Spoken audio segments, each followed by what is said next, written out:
Chers téléspectateurs, bonjour. Chers apprenants aussi, bonjour. Je suis Doumdé Ngamnaji, professeur de français au lycée scientifique de Walia. Lors des évaluations sommatives et certificatives, nous nous rendons compte que la plupart des candidats optent pour la méthodologie ou le sujet de dissertation sans toutefois le maîtriser. Alors, c'est pour cette raison qu'il importe que pendant ce temps de crise où les élèves éprouvent des difficultés à étudier, nous voudrions bien revenir sur cette méthodologie pour harmoniser nos idées, pour permettre aux candidats d'aborder ce sujet avec aisance, avec facilité. Donc, notre leçon d'aujourd'hui portera sur la méthodologie de la dissertation.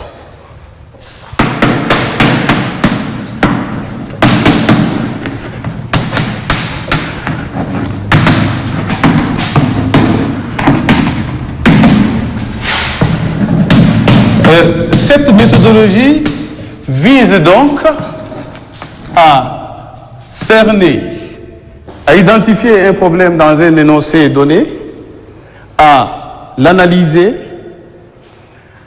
à le cerner et à le résoudre. En quoi consiste donc la dissertation?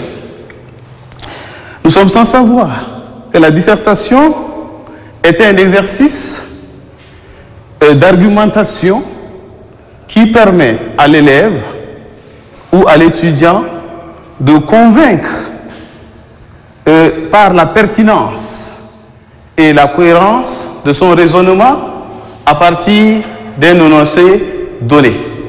C'est une étude approfondie d'une question, d'un concept d'ordre général ou d'ordre littéraire.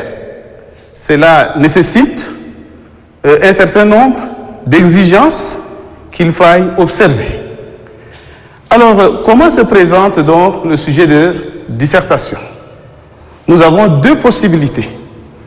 Il y a d'abord une citation empruntée à un écrivain, un critique, un homme de culture, un homme politique, accompagné d'une consigne. Par exemple, nous avons ici Georges Maté. Georges Maté, dans le temps d'y penser. Le temps d'y penser. Dans le temps d'y penser, affirme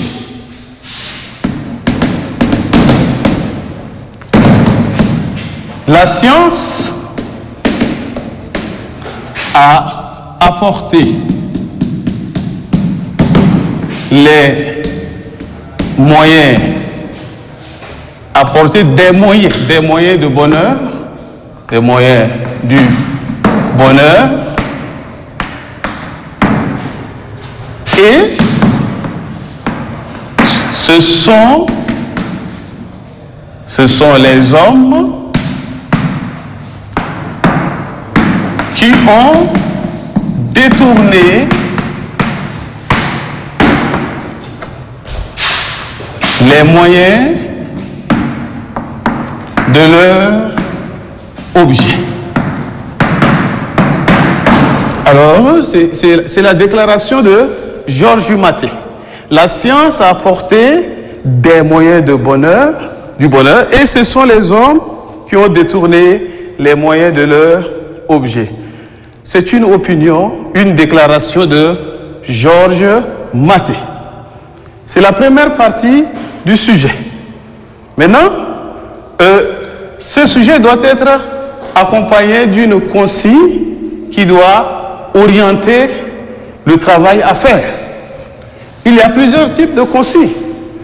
Et ce sont les consignes qui permettent aux candidats d'adopter un plan qui convient. puisqu'il y a aussi plusieurs types de plans. Alors, nous avons comme consigne, qu'en pensez-vous? Qu'en pensez-vous? Voilà la deuxième partie. Donc, nous avons dit que deux types de sujets. Déclaration d'un critique, déclaration d'un individu, d'un nombre de lettres, suivi d'une consigne. Deuxième possibilité, le sujet de dissertation peut simplement porter sur une interrogation quelconque.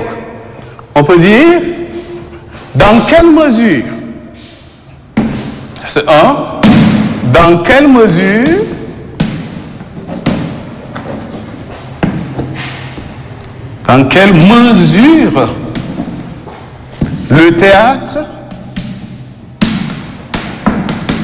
le théâtre semble-t-il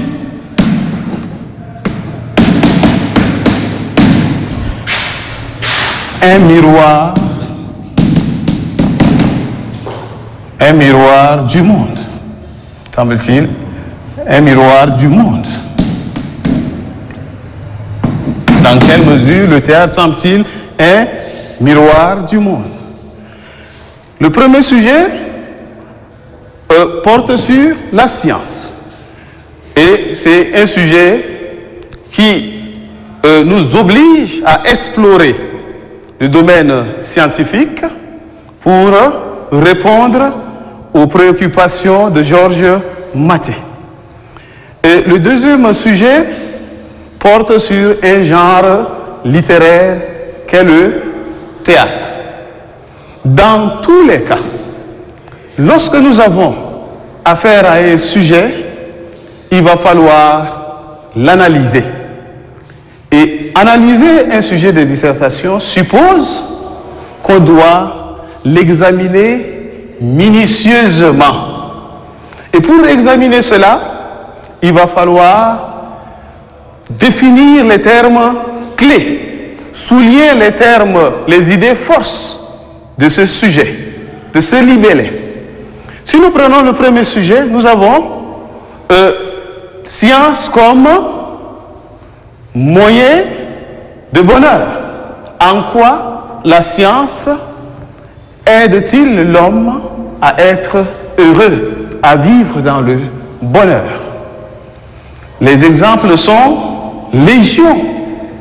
Si nous essayons de scruter autour de nous, sur plusieurs plans, dans plusieurs domaines, la science nous permet de vivre ce bonheur. Sur le plan, par exemple, de la communication, et c'est ce que d'ailleurs nous sommes en train de le faire à merveille, c'est grâce au progrès scientifique qu'aujourd'hui nos apprenants peuvent prendre leur cours à distance et être au parfum même de ce qui se passe dans le monde. Science apporte le confort matériel. Voilà autant de sujets. C'est pour cette raison qu'il y a beaucoup d'auteurs qui ont abondé dans le même sens pour valoriser les apports qualitatifs, positifs de la science. Deuxième aspect du problème, comment les hommes utilisent les moyens scientifiques ou bien techniques pour s'autodétruire. Nous savons pertinemment qu'aujourd'hui, le progrès scientifique est un couteau à double tranchant. D'une part, il y a le bonheur, d'autre part, le malheur qui s'ensuit. Nous prenons par exemple le domaine de la médecine. Nous avons des pharmaciens qui mettent au point des produits pharmaceutiques pour les anesthésies et autres. Mais l'homme utilise cela en pratiquant l'automédication et autres pour se suicider ou bien pour se détruire, ou bien les moyens de transport même qui portent un coup fatal à l'homme. Voilà les éléments qui concourent donc à l'analyse du sujet. Comment analyser le sujet? L'analyser, c'est chercher à le comprendre et chercher à avoir des éléments nécessaires devant permettre d'élaborer un travail cohérent, un travail acceptable. Et après avoir analysé le sujet, l'analyse de laquelle on peut aussi retenir quelques idées, et nous pouvons chercher à asseoir, à élaborer un plan de travail. Donc de l'analyse du sujet découle la recherche des idées. Et comme Boileau l'avait dit en son temps, tout ce qui se conçoit bien s'énonce clairement et les mots pour le dire arrivent aisément. De la même manière, si nous abordons le deuxième sujet, notre mot-clé, mot-force, c'est le théâtre. En quoi le théâtre est-il le reflet du monde? Nous savons qu'au-delà du théâtre ou du roman, quand nous parlons du théâtre et du roman, ça nous renvoie plus ou moins aux mêmes réalités parce qu'il y a d'abord la fonction esthétique et la fonction didactique, fonction de conscientisation, de sensibilisation, etc., etc. Et si on essaie de voir l'importance ou bien la définition du théâtre, une mise en scène, une représentation des réalités sociales. Et donc, le théâtre ne sort pas du néant. Ce n'est pas un genre ex nihilo, comme disent les philosophes, mais c'est un genre qui s'appuie sur des réalités données. Après avoir analysé les sujets, il va falloir en dresser une ossature, une charpente, la mise en ordre des idées, appelée le plan du travail.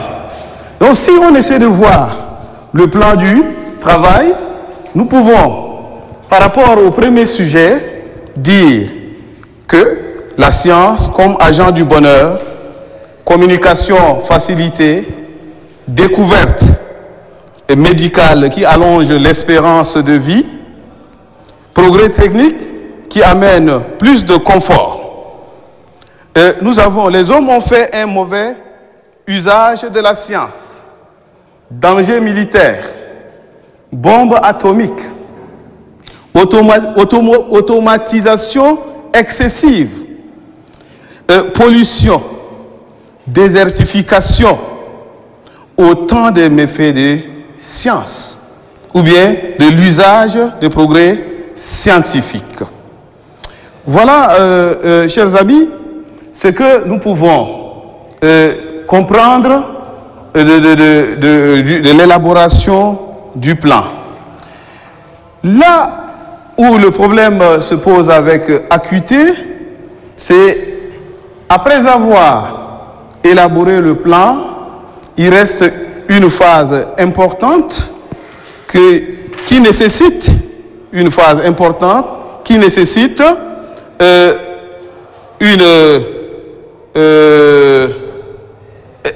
un peu d'accent, une accentuation, une mise en application des idées élaborées.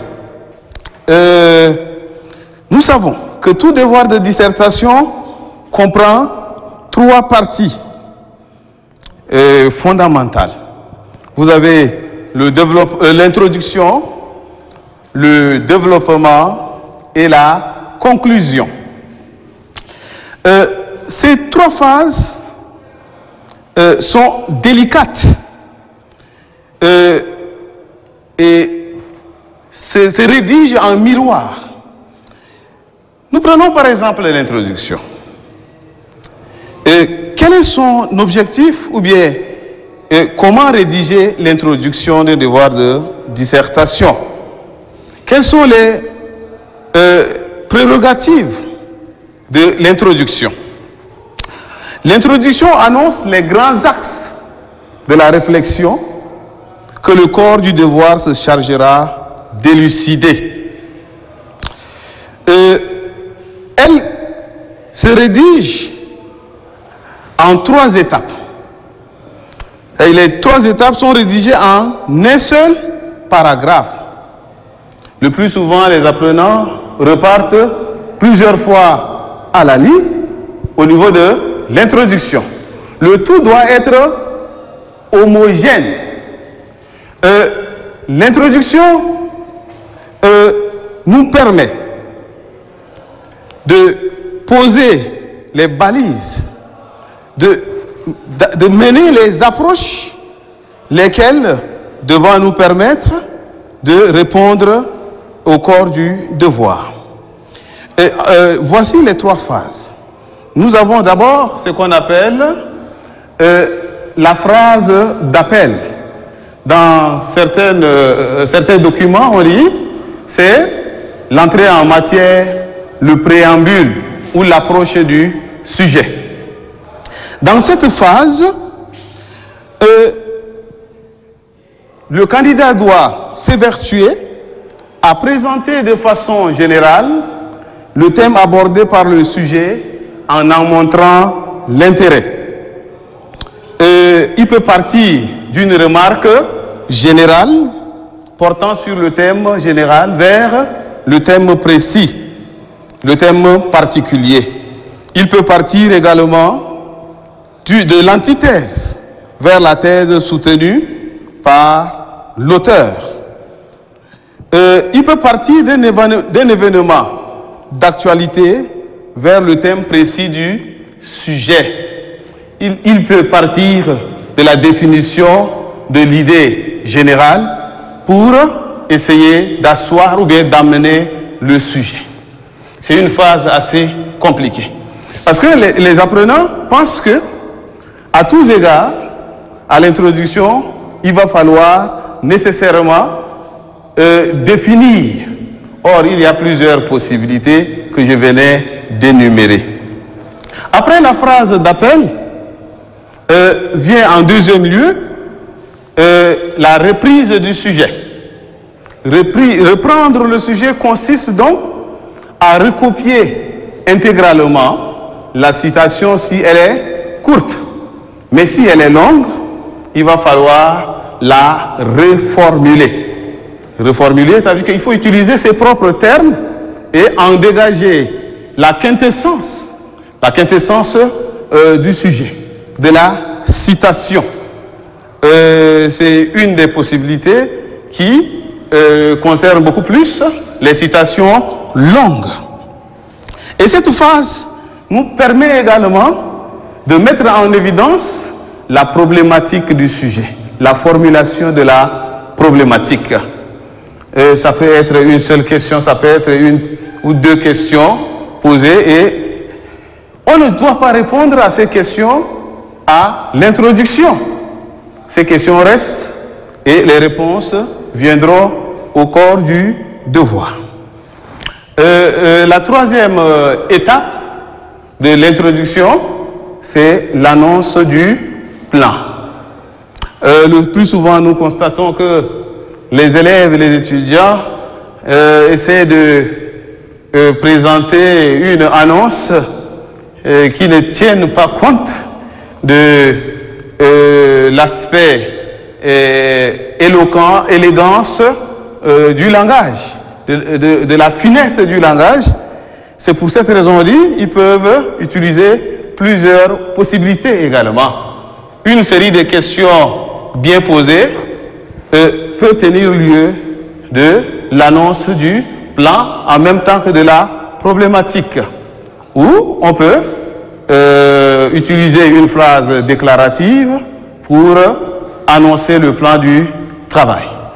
Et à partir de ce moment-là, on met un terme à l'introduction. On saute de deux lignes l'introduction pour aborder le corps du devoir. La deuxième phase du travail de dissertation réside au niveau du corps du devoir. Il est constitué de 2 ou 3 parties. Chaque partie comporte des paragraphes et un paragraphe est le développement d'un argument. Et c'est quoi l'argument? L'argument, c'est un raisonnement destiné à prouver ou à réfuter une affirmation que l'on avance, ou bien pour ou contre une thèse donnée. Et c'est cela l'argument.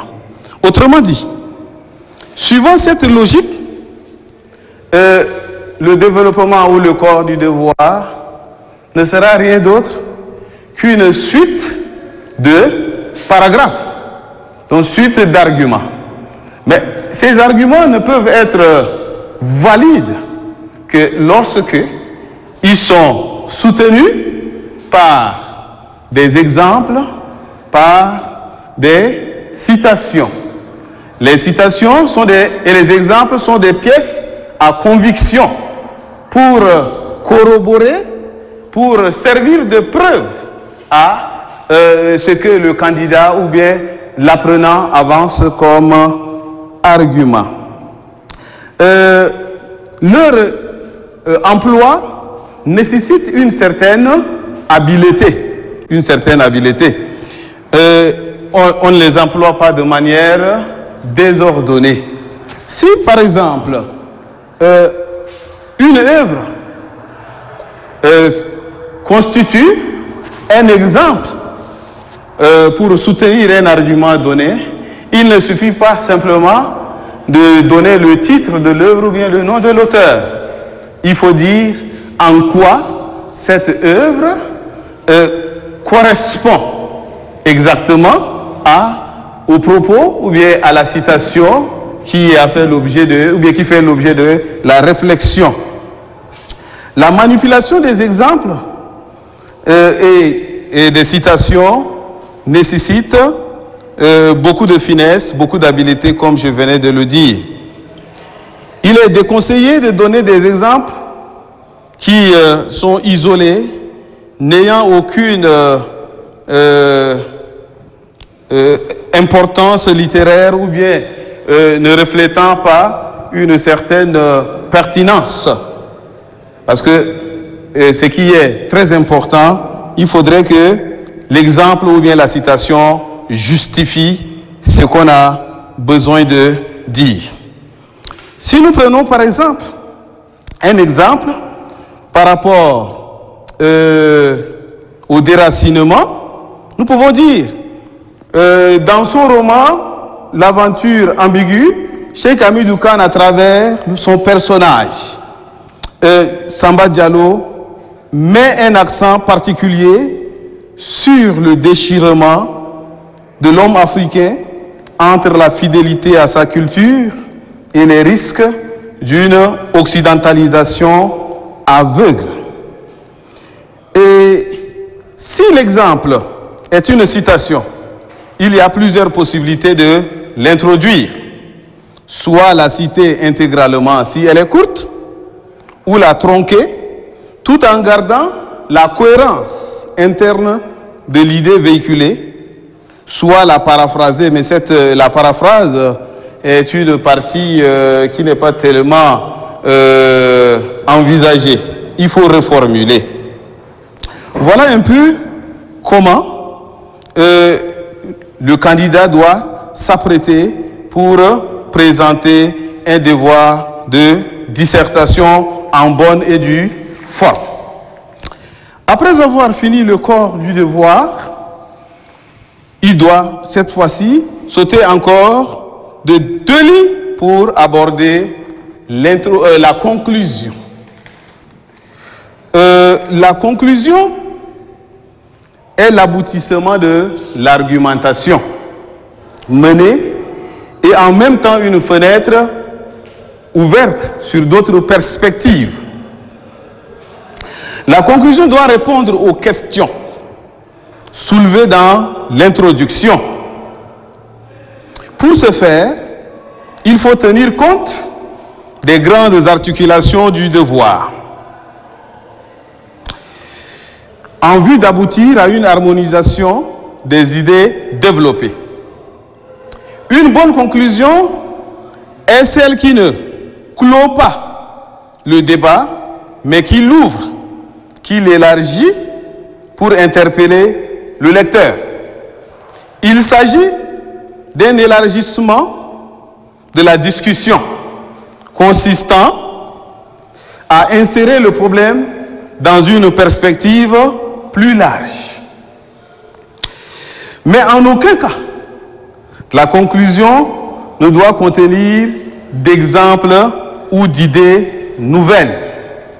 Parce qu'il y a des candidats qui pensent que la conclusion est le lieu de rattrapage des arguments et des exemples qui n'auraient pas été utilisés dans le corps du devoir. Loin s'en faut. Pour une bonne conclusion, il faut prévoir des termes déclencheurs, tels que tout compte fait, au terme de notre analyse, en dernière analyse, à l'issue de l'analyse faite, il y a lieu de convenir que, ou bien il y a plusieurs possibilités. Malheureusement, nous nous rendons compte que la plupart des candidats se résument ou bien prennent comme cliché quelques expressions fétiches et qu'ils utilisent régulièrement et qui ne rend pas leur travail agréable, un travail qui convainc le correcteur, le lecteur. Voilà comment nous devons présenter un devoir de dissertation. Alors, si on essaie de ramener sur le plan pratique tout ce que nous venons de dire théoriquement au sujet de des sujets que nous avons au tableau, nous prenons par exemple le sujet portant sur la science. Nous allons dire le 19e siècle. Vous savez que le progrès scientifique a commencé à partir du 18e siècle et s'est perfectionné à partir du 19e siècle. Donc on peut dire, depuis le siècle des Lumières, le progrès scientifique a connu un certain envol ou une certaine évolution. Ou bien encore, le 19e siècle fut sur plusieurs plans l'époque de perpétuelle mutation du monde grâce à la science. L'humanité tout entière aurait pu être heureuse n'eût été l'action perverse de l'homme. C'est sans doute dans cette perspective que Georges Maté affirme: la science a apporté les moyens de bonheur et ce sont les hommes qui ont détourné les moyens de leur objet. Ainsi, la question qui se pose est de savoir dans quelle mesure la science participe-t-elle à l'émancipation ou bien au bonheur de l'humanité. Quels en sont les mauvais usages des hommes? Nous pouvons simplement nous arrêter à ce niveau pour présenter notre introduction. Et après cela, nous savons que la science rend d'énormes services à l'humanité. Elle a amélioré des conditions de vie sur plusieurs plans. On note des changements partout. Il y a un recul incontestable des maladies. Sida, Ebola, quand bien même qu'aujourd'hui Covid-19 est en train de nous malmener, mais il va sans dire que la science parviendra à mettre un terme à ce fléau qui gangrène le monde. Il y a un allègement des tâches et une facilité dans les transports et la communication. Aujourd'hui, N'Djamena, qui se trouve à des milliers de kilomètres de New York, peut communiquer aisément avec cette ville. Ou bien tous les événements qui se passent dans le monde, par la magie de l'audiovisuel, nous sommes dans un village planétaire. Nous sommes au courant de tout ce qui se passe. Donc, la science à ce niveau nous rend d'énormes services, même sur le plan agricole. Il y a les engrais et autres produits qui favorisent de bons rendements. Quand bien même que la science se révèle capable d'assurer le bonheur de l'homme, ce dernier en fait un mauvais usage. Le monde est sinon victime, du moins esclave du progrès. Et il s'agit de tenir compte de l'instinct mécanique qui fonde le progrès, au mépris de toute éthique. C'est pour cette raison d'ailleurs que beaucoup d'auteurs ont estimé que la science, c'est vrai, aide le monde à évoluer, mais l'homme en fait un mauvais usage. Armogat, un auteur, disait que nous ne pouvons pas arrêter le progrès scientifique dans sa course folle et les risques sont grands. C'est l'homme qui mérite d'être éduqué. C'est l'homme qui mérite d'être éduqué. Les scientifiques n'ont pas mis au point les armes pour provoquer des génocides ou bien pour terroriser le monde. Malheureusement, c'est l'homme qui est au centre de tout ce qui se fait. Il y a destruction de la faune, de la flore par ces moyens que la science et la technique mettent à notre disposition. C'est pour cette raison d'ailleurs que, au niveau de la conclusion, nous pouvons dire que les progrès scientifiques sont ambivalents. Ambivalents parce que d'une part, ça nous permet de vivre dans la jouissance, dans le confort, et d'autre part, il y a des risques. La science assure certes le bonheur, mais il ne faut guère perdre de vue le contrepoids moral que préconisait déjà au XVIe siècle François Rabelais, sans lequel, quel que soit le bien que l'on en pense, sera un suicide collectif. Science sans conscience n'est que ruine de l'âme. Voilà un peu une réflexion sur un sujet ayant trait à la science, au bonheur que la science procure et le mauvais usage qui conduit l'homme à sa perte. Donc, pour nous résumer, nous pouvons dire que quand nous avons un sujet de dissertation, il faut mener une réflexion approfondie. Ce n'est pas une réaction immédiate à un sujet donné ou bien à une préoccupation donnée. Cela doit être le fruit d'une réflexion approfondie, laquelle réflexion doit être étoffée, étayée d'exemples appropriés pour permettre aux correcteurs, pour permettre aux uns et aux autres d'adhérer à l'argumentation développée par le candidat. Sur le plan de l'écriture, là-dessus, il y a quelquefois des légèretés. Il y a des conventions. Le devoir de dissertation se rédige à la troisième personne du singulier ou à la première personne du pluriel. Il est formellement interdit d'utiliser le je. Le je est haïssable, pour reprendre Blaise Pascal.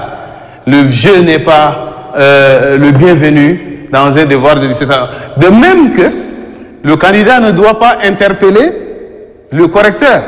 Vous savez, tu sais que non, le correcteur, il ne doit pas l'interpeller. Il doit faire son travail de telle sorte que il ne prenne pas en considération, qu'il ne dise pas que le correcteur connaît déjà le sujet. Il travaille comme il se le doit et quitte à ce dernier de l'apprécier. Donc, il y a une exigence. Exigence de la culture, exigence de la maîtrise ou bien de l'aptitude à écrire en français. Parce que nous sommes en français, donc il faut écrire en français. Éviter les redites ou bien les redondances. Faire un travail cohérent, un travail de précision pour permettre au correcteur d'apprécier le travail comme il se le doit.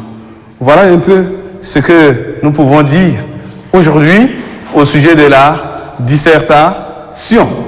Et au besoin, s'il y a des préoccupations des uns et des autres, ils peuvent exprimer cela par le biais du site de la télé ou bien du numéro que on a mis à leur disposition pour nous permettre de nous améliorer, pour nous permettre d'affiner ce que nous sommes en train de faire pour le bien de chacun et le bien de tous.